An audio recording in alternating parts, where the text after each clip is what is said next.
power is taken. I am the true King of England. Are you with me? We could have had peace. Today we take victory. Where's the victory?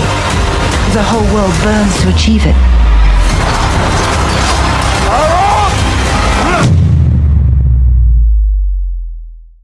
It was a war that changed the shape of a young nation, but somehow slipped into the shadows of history.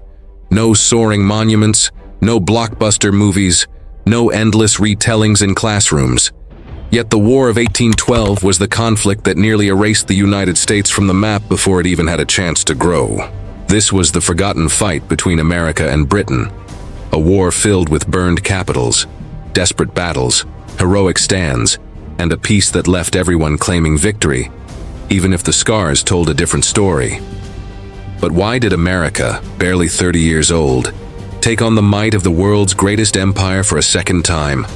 And how close did Britain come to crushing the young republic once and for all?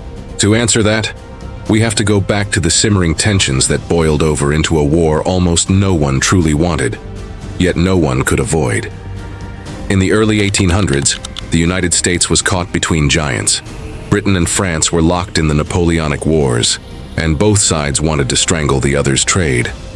Stuck in the middle, American merchants became collateral damage. British warships prowled the seas, seizing U.S. ships and cargo. Even worse, they began a practice that infuriated Americans: impressment. British sailors deserting their navy often fled to American ships, so the Royal Navy began stopping American vessels and dragging men off, claiming they were deserters. Thousands of U.S. sailors were taken against their will and forced to serve under the Union Jack. To a proud young nation, this wasn't just harassment, it was humiliation. But there was another layer: the Western frontier. Many Americans believed the British in Canada were arming and supporting Native American tribes resisting U.S. expansion. Leaders like Tecumseh, the Shawnee chief who dreamed of a Native confederation to resist land loss, were seen as British allies. To war hawks in Congress, led by fiery voices like Henry Clay and John C. Calhoun, Britain wasn't just insulting America on the seas, it was strangling its growth on land. In June of 1812, President James Madison signed the Declaration of War, making it the first war officially declared by the United States. But America wasn't ready. Its army was small, poorly trained, and badly equipped. Its navy was tiny compared to Britain's legendary fleet. Many Americans themselves weren't convinced this was a fight worth having. Yet the nation plunged forward, aiming to strike Britain where it was most vulnerable, in Canada. The first American invasions of Canada were disasters. Troops were unprepared, morale was shaky, and leadership was weak.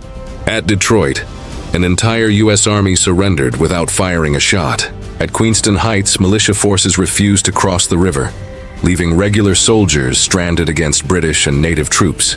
Each defeat emboldened Britain and their Native allies, while humiliating the Americans who had believed victory would be swift. But the war wasn't a one-sided disaster. On the seas, the tiny U.S. Navy punched far above its weight.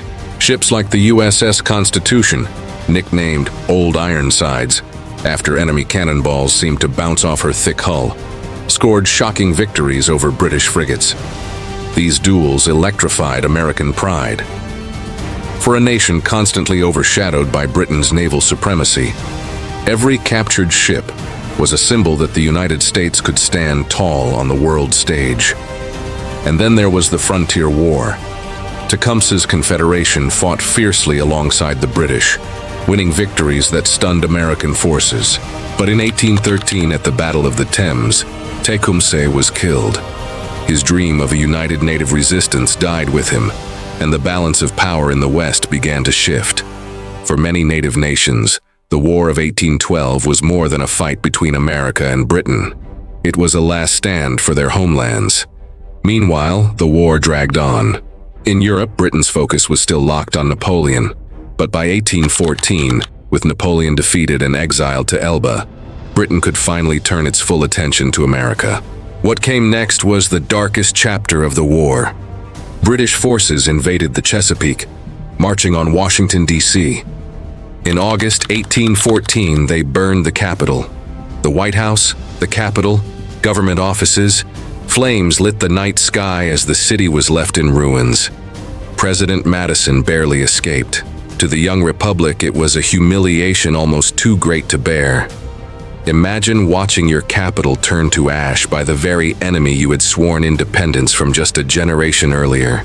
But in that same campaign came one of the war's defining moments. As British warships bombarded Fort McHenry near Baltimore, a young lawyer named Francis Scott Key watched from the harbor. Against all odds, the fort held through the night. At dawn, the American flag still waved above the ramparts. Inspired, Key penned the words that would later become the Star-Spangled Banner. In the middle of chaos and fire, a symbol of resilience was born.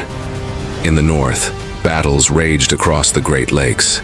Naval fights like the Battle of Lake Erie proved decisive. "We have met the enemy and they are ours," declared U.S. Commodore Oliver Hazard Perry.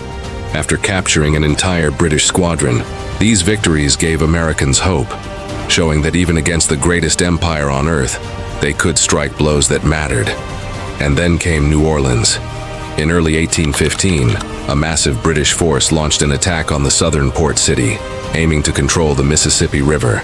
Defending the city was General Andrew Jackson, who rallied a ragtag force of soldiers, militia, free African Americans, and even pirates. Against overwhelming odds, they annihilated the British assault, inflicting thousands of casualties while losing only a few dozen men. The Battle of New Orleans became legendary, and Jackson, a national hero. Here's the twist. The battle was fought after the war had technically ended. Weeks earlier, in December 1814, negotiators in Ghent had signed a peace treaty. But news traveled slowly, and no one in New Orleans knew the war was already over. Still, the victory gave Americans the sense that they had ended the conflict on their own terms, with pride intact. The Treaty of Ghent ended the war with no clear winner. Boundaries returned to where they were before the fighting began. Impressment wasn't even addressed, though it faded away as the Napoleonic Wars ended. Britain claimed victory because it had defended Canada. America claimed victory because it had stood up to Britain and survived. And native nations lost the most, as their resistance collapsed and their lands were left vulnerable to expansion. So why is the War of 1812 forgotten? Perhaps because it ended in a draw. No sweeping territorial gains, no decisive surrender. But its impact was real. It gave Americans a sense of national identity, proving they could fight the world's superpower and endure. It propelled figures like Andrew Jackson to fame. It cemented naval legends like Old Ironsides. And it inspired a national anthem that still echoes today. Yet beneath the victories and pride lies the cost. Tens of thousands were dead. Cities were burned. Native nations were broken. And an entire generation carried the memory of a war fought in the shadows of giants. The War of 1812 may not have the glory of the Revolution or the weight of the Civil War, but it was the war that tested whether America could survive on its own terms, and whether the idea of the United States was strong enough to withstand fire, invasion, and humiliation.